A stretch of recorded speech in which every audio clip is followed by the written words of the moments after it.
daily life of an average garage door opener, hooker-upper kind of person. Here's a little button over here. Nice little box over here with this ghetto switch for lock the door. The motor won't burn out.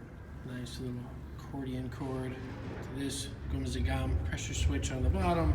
Sensors. I love it when it lights up.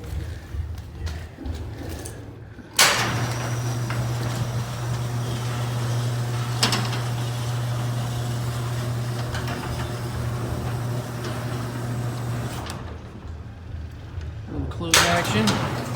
Oh, let's break the beam. Oh, it stops. Oh, let's try to close it again. Let's hit the pressure switch.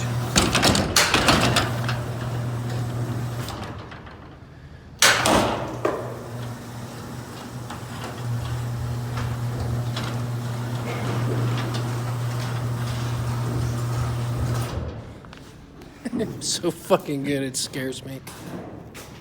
My God. What would you guys do without me?